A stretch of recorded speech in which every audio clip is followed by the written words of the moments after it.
여러분 안녕하십니까? 포항 MBC 뉴스투데이입니다. 밤낮 없는 더위가 나날이 강해지고 있습니다. 오늘도 대구와 경북 전 지역에는 폭염특보가 이어지며 매우 덥겠습니다. 자세한 날씨 유아경 기상캐스터가 전해드립니다. 폭염이 한층 더 강해졌습니다.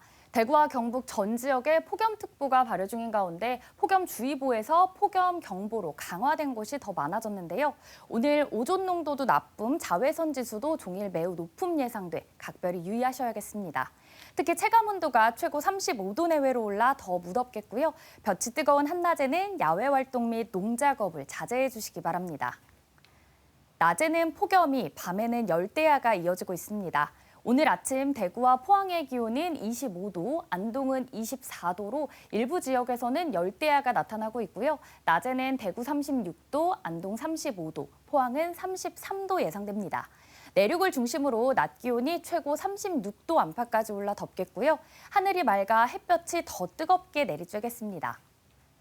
당분간 맑은 날씨가 이어지며 계속해서 열대야와 폭염이 기승을 부리겠고요. 소나기나 비 예보도 없어 온열 질환 위험이 커 건강 잘 챙겨주셔야겠습니다. 날씨였습니다. 포항에서 70세 이상만 참가할 수 있는 경로당 어르신 주산 경기대회가 열려 눈길을 끌었습니다. AI 시대에 주산이 필요한가 의아해하시겠지만 어르신들에게 기억력과 집중력 향상으로 치매 예방에 좋고 무엇보다 삶의 활력을 불어넣고 있습니다. 김기영 기자가 취재했습니다. 2,124원이요, 1,256원이요, 5,764원이면 젊은 사람들도 따라가기 벅찬 속도에도 주판화를 튕겨가며 계산에 여념이 없는 어르신들. 천단위, 만단위 덧셈을 척척 계산해내는 어르신들은 주산을 배운 지 1년밖에 되지 않습니다. 한 문제만 틀려도 탈락하는 도전 골든벨 방식의 경기여서 곳곳에서 탄식과 환호가 터져나옵니다.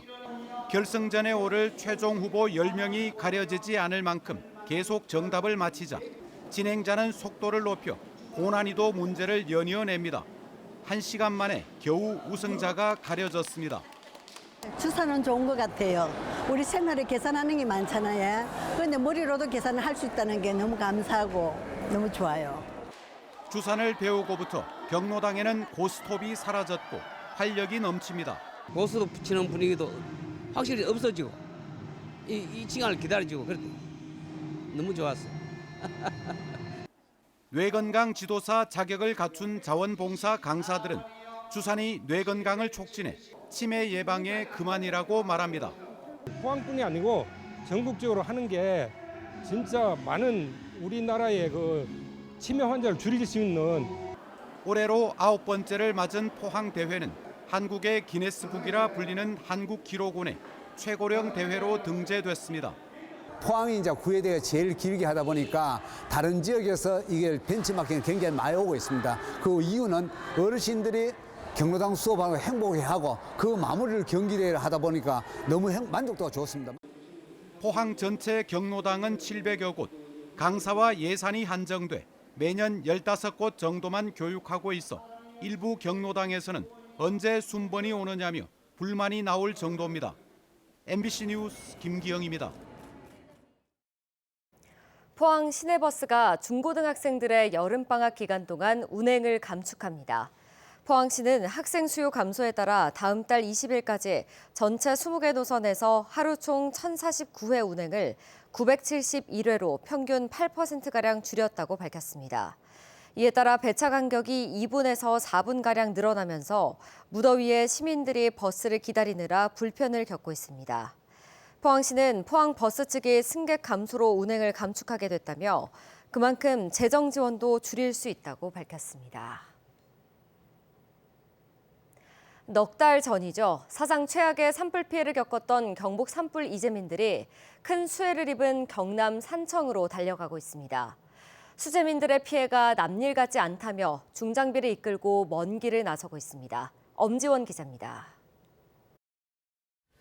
전봇대가 힘없이 쓰러져 있고 사람 키만한 바위돌이 나뒹굽니다. 떠밀려온 토사가 집을 관통해 벽이 사라졌고 흙은 퍼내도 끝이 보이지 않습니다. 여기 뻥 뚫고 들어와가지고 같이 지금 됐는데 아주 대단합니다. 뿔이. 삽과 굴착기로 진흙을 퍼내고 무너진 살림살이를 하나씩 건져 올리는 이들은 영양에서 온 산불 이재민들. 새벽녘 준잠비를 싣고 250여 킬로미터 거리를 한달음에 달려왔습니다. 넉 달 전 잿더미 속에서 받았던 도움의 손길을 되돌려줘야 한다는 마음입니다. 급하게 나오셨겠구나, 몸만 빠져나오셨겠구나 하고 현지로 가서 도와드려야 되겠다. 우리가 받은 것도 있는데. 재난을 겪은 이들이기에 서로에게만 건넬 수 있는 말과 위로가 있습니다. 임시가옥은 지낼만 하냐, 덥지는 않느냐 이런 걸 여러 가지 물어보세요. 이제 열심히 살아야 된다는 걸 자꾸 얘기를 하죠.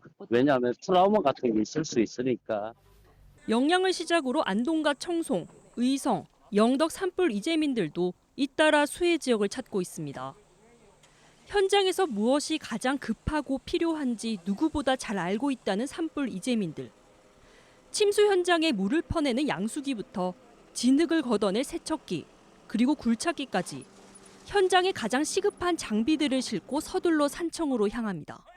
우리가 먼저 좀 아팠고 그 사람들 지금 아프니까 우리를 보고 힘을 내고 잘 이겨내시라고 그런 의미에서. 자신이 겪었던 아픔을 잊지 않는 이들이 또 다른 재난 앞에 손을 내밀고 있습니다. MBC 뉴스 엄지연입니다. 경주시와 한국수력원자력은 오늘부터 경주 상생협력 기금 사업을 통해 지역 중소기업에 대한 금융 지원을 실시한다고 밝혔습니다. 올해 중소기업 융자 지원 규모는 1,120억 원으로 기업당 최대 10억 원까지 대출이 가능하며 이 대출을 활용하면 최대 1.7%까지 낮아진 금리로 대출을 받을 수 있습니다. 한편 경주 상생협력기금은 지난 2021년 한수원이 1,000억 원을 금융기관에 예탁하고 여기서 발생하는 이자를 활용해 중소기업 금융지원 사업을 펼치고 있습니다. 지난 4월 홍준표 전 대구시장이 대통령 출마를 위해 시장직을 사퇴하면서 자신이 데려온 측근을 5년 임기 공무원으로 채용해주고 떠났다는 알박기 의혹이 제기됐는데요. 경찰이 수사에 나선 상태인데 이런 의혹을 뒷받침하는 본인 육성이 공개됐습니다. 박재영 기자가 보도합니다. 지난해 12월 중순 홍준표 당시 대구시장은 대선 출마 의사를 공식화했습니다. 그리고 두 달 뒤 대구시가 갑자기 뉴미디어 직종에 5년 임기의 5급 팀장을 뽑았습니다. 10명의 지원자를 제치고 선발된 사람은 당시 대구시 미디어 담당관. 홍 시장이 3년 전 시장이 됐을 때 영입한 인물이었습니다. 홍 시장이 대선 출마 전 자신의 사람들을 알박기한 게 아니냐는 의혹이 일었지만 대구시는 공정한 채용이라고 해명했습니다. 그런데 지난 4월 퇴임 전날 마지막 기자간담회에서 홍 시장은 이런 말을 꺼냈습니다. 내가 앞으로 5년간 신분 보장이 가능하도록 만들어놨어요. 내가 나가면서 잘리 나오면 안 되니까. 특히 당시 공개 채용이었음에도 이미 해당 공무원과 직급까지 상했다는 말도 합니다. 자기가 내가 4급, 5급이 더 낫다고. 그래하고 월급은 똑같을 거야. 홍 전 시장은 이 과정을 이렇게 설명했습니다. 또 이제 부채 갚았고 내가 있을 때 고생한 사람들은 거의 오늘 아침까지 전부 부채 다 갚는 절차 다 취해놨고. 결국 시민단체의 고발로 권익위가 문제있다고 판단해 경찰에 넘겼고 곧 채용 비리 의혹에 대한 본격적인 수사가 이루어질 전망입니다. 이에 대해 홍 전 시장 측은 별다른 입장을 밝히지 않았습니다. MBC 뉴스 박재영입니다. 해외에서 택배로 마약을 밀반입해 전국에 유통한 일당과 마약 구매자들이 무더기로 경찰에 붙잡혔습니다. 경북경찰청은 마약류 관리에 관한 법률 위반 등의 혐의로 밀반입책 2명과 운반 판매책 13명, 투약사범 31명 등 모두 46명을 검거해 이 가운데 9명을 구속했다고 밝혔습니다. 경찰에 따르면 이들은 지난해 6월부터 미국에서 택배로 들여오는 고무보트에 필로폰을 숨겨 국내로 반입한 뒤 가상화폐로 대금을 받는 수법으로 필로폰을 유통한 혐의를 받고 있습니다. 마약을 구매한 이들은 대부분 관련 전과가 없는 20, 30대 청년들로 조사돼 충격을 주고 있습니다. 경찰은 약 3만 명이 동시에 투약할 수 있는 분량인 필로폰 850g을 압수했다고 밝혔습니다. 경북의 농식품 기업 매출이 해마다 늘면서 지난해에는 5조 원에 육박했습니다. 내수와 수출 모두 경쟁력이 있는 걸로 나타났는데 무엇보다 경북에서 생산하는 농산물 사용률이 70%에 가깝습니다. 지역 농업과 관련 가공기업이 동반 성장하는 선순환 구조라는 점이 주목할 대목입니다. 윤태호 기자가 보도합니다. 경북 농식품업체 2,600여 곳의 1년 매출이 4조 원을 넘은 건 지난 2022년입니다. 한류 바람을 탄 이른바 K푸드 열풍이 매출 4조 원 시대를 열었습니다. 성장세가 계속 이어지면서 2023년 4조 5천억 원을 넘었고 지난해는 4조 7,929억 원을 기록했습니다. 5조 원 시대가 임박한 가운데 이 추세라면 2030년에는 6조 5천억 원에 달할 것으로 기대됩니다. 간편식품과 면류 등 소비 성향을 반영한 품목 육성과 김천 대정, 경산 서원푸드 등 지역 강소기업의 매출 신장이 성장세를 견인하고 있습니다. 국내와 해외에서 두루 경쟁력을 키워가는 것으로 조사됐습니다. 지난해 매출 10억 원 이상 기록한 업체는 530곳, 수출액 10만 달러를 넘은 업체는 98곳으로 1년 전보다 각각 40곳과 9곳 늘었습니다. 매출 100억 원 이상 기업 83곳, 수출 100만 달러 이상 기업도 34곳이었습니다. 무엇보다 경북에서 생산한 농산물을 50% 이상 사용하는 기업 비율이 68%로 나타났다는 점이 눈에 띕니다. 10곳 중 7곳이 경북 농산물을 주 원료로 사용한다는 건데 경북산 원료를 100% 사용하는 기업도 무려 58%에 달했습니다. 지역 농업과 관련 가공 기업이 동반 성장하는 선순환 구조로 볼 수 있는데 여기에 18,000명 일자리 창출까지 더하면 의미 있는 산업 생태계라는 평가가 나옵니다. 이제 지역에 가공업체가 들어오면은 지역 농산물을 또 원료로 구매를 해주고 또 지역에 일자리를 만들어주기 때문에 우리 농촌에서는 아주 유익한 어떤 그런 산업입니다. 경상북도는 가공업체 시설 확충과 제품 개발, 브랜드 육성에 최대 40억 원까지 지원할 계획입니다. 미국 FDA와 이슬람 국가 할랄 같은 국제 인증 취득을 지원하고 캐나다와 홍콩 등 7개 나라의 상설 판매장 운영과 국제식품 박람회 참가 등으로 경북 농식품 산업을 적극 지원하기로 했습니다. MBC 뉴스 윤태호입니다. 경상북도는 최근 동해안에서 많이 잡히는 참다랑어의 신선도 확보를 위해 영덕과 포항에 급속 냉동시설을 건립한다고 밝혔습니다. 국비와 지방비, 자부담 등 총사업비 218억 원을 들여 포항 수협에는 내년 말까지, 강구 수협에는 2029년 준공을 목표로 냉동 가공시설, 건조 작업장 등을 갖출 예정입니다. 경북도는 이와 별도로 국제기구에서 어획 쿼터제로 관리 중인 참다랑어가 많이 잡힐 경우 폐기되지 않도록 해양수산부에 쿼터량 추가 배정을 계속 요청하고 있습니다. 국내 최대 규모 유소년 축구 축제인 2025 화랑대기 전국 유소년 축구대회가 다음 달 5일부터 14일간 경주에서 열립니다.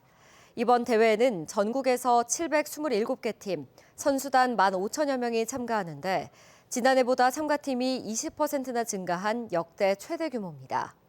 한편 경주시는 다음 달 31일부터 5일간 에이펙 회원국 7개국을 초청해 화랑대기 국제 유소년 축구대회도 개최할 예정입니다.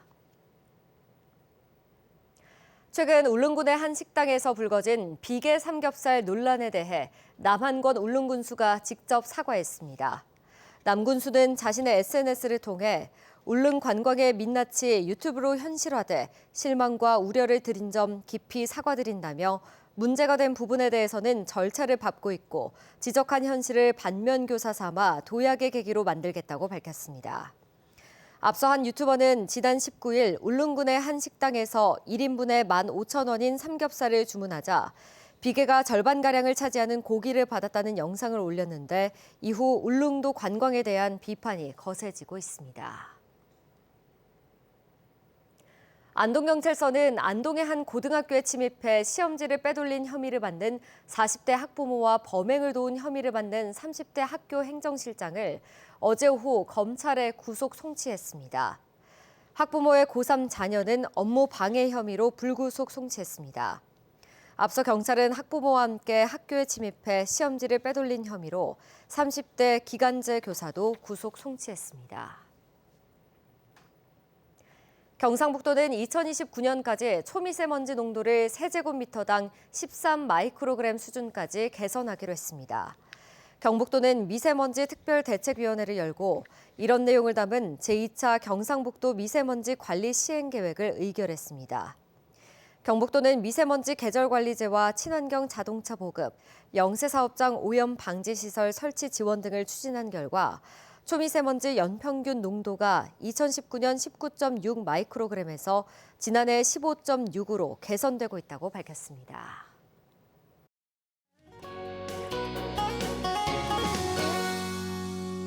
폭염이 한층 더 강해졌습니다. 대구와 경북 전 지역에 폭염특보가 발효 중인 가운데 폭염주의보에서 폭염경보로 강화된 곳이 더 많아졌는데요. 오늘 자외선 지수도 매우 높음, 오존 농도도 나쁨 예상돼 각별히 유의하셔야겠습니다.